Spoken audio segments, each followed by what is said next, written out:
E aí, pessoal, tudo bem? Com Geografia com o Renato Araújo hoje, aula sobre México. Aspectos naturais, aspectos econômicos e populacionais. Uma aula muito importante aí para a gente entender um pouquinho desse país maravilhoso, né, chamado México, que eu acho que todo mundo tinha que visitar uma vez na vida. É muito bonito lá, vale a pena e espero que vocês gostem da aula. Não esquece a dica do filme ao final. Valeu, galera! E aí, pessoal? Vamos lá falar um pouquinho hoje sobre esse país incrível chamado México. O México é um país que apresenta um quadro natural bastante diverso, apesar de não ser um país tão grande, né? Ele apresenta duas grandes cadeias montanhosas, uma de cada lado, a Sierra Madre Oriental e a Sierra Madre Ocidental, como você pode ver ali no mapa. Estou circulando ali a Sierra Madre Oriental e circulando a Sierra Madre Ocidental.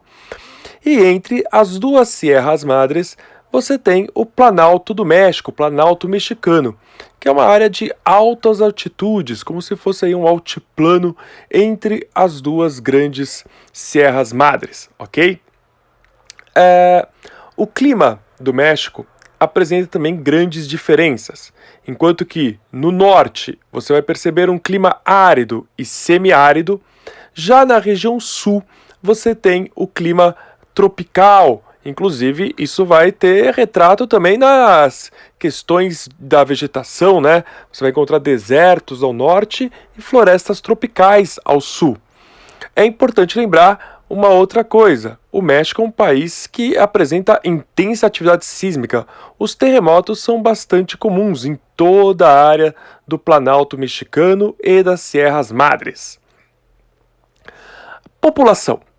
O México é um país hoje que tem cerca aí de 129, chegando quase em 130 milhões de habitantes.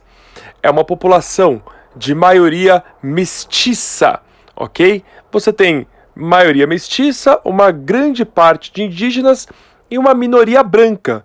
E, como grande parte dos países da América Latina, essa minoria branca, detém a grande parte da renda do México, enquanto que a maior parte da população mexicana de mestiços não tem grande parte dessa renda. É um país que apresenta uma alta desigualdade social. O México apresenta também alguns indicadores sociais médios.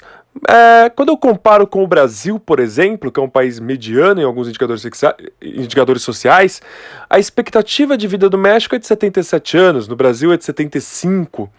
O PIB per capita do México alcança aí em PPP, né, paridade de poder de compra, 21 mil dólares, enquanto que o Brasil está em 17 mil dólares. Ou seja, é um país aí um pouco melhor que o Brasil em termos de índices sociais, mas também não é nenhum país desenvolvido, está bem longe disso. Quando nós analisamos os aspectos econômicos do México, aí nós percebemos também grandes questões importantes.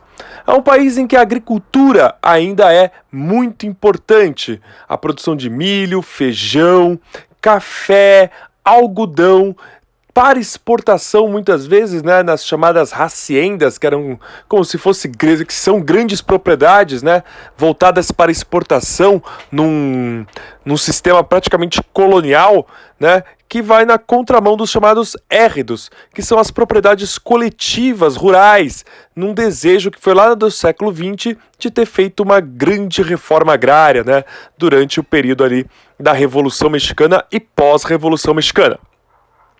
Na região do Golfo do México, ali junto ao litoral do Oceano Atlântico, a produção de petróleo é hoje uma das principais fontes de renda do México. A Pemex é a empresa estatal do petróleo.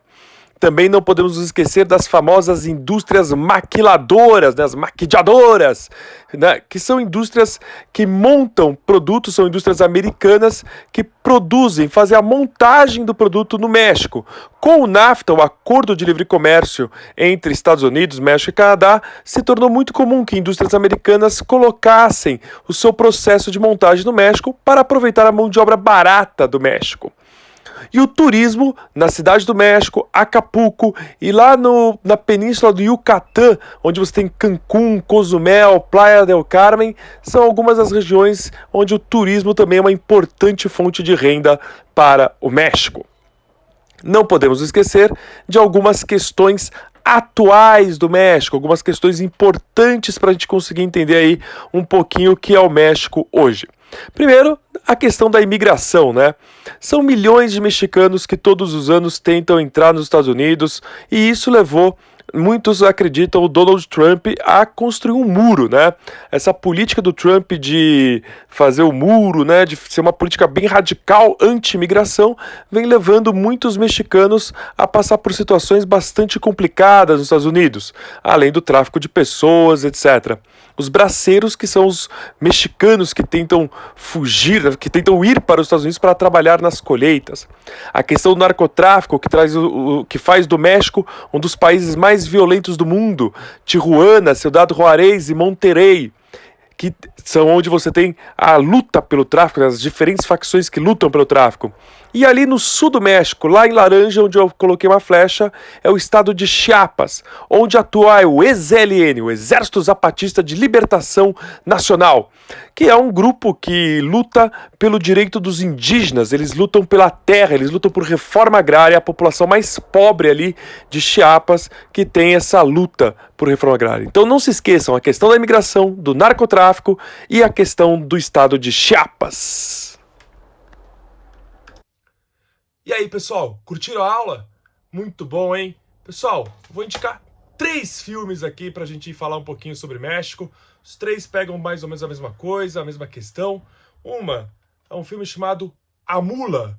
É um dos últimos filmes do Clint Eastwood, tá? E vai falar um pouquinho sobre um senhor de quase 90 anos de idade que faz tráfico de drogas com grandes chapos mexicanos, os grandes chefões mexicanos. Vai falar um pouquinho dessa questão do narcotráfico.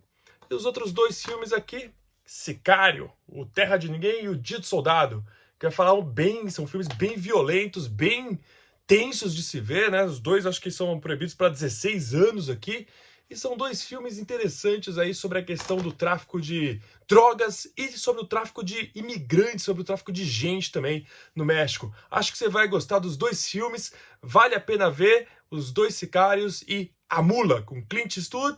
Pessoal, valeu, espero que vocês tenham gostado da aula e não deixem aí de continuar vendo. Valeu, pessoal!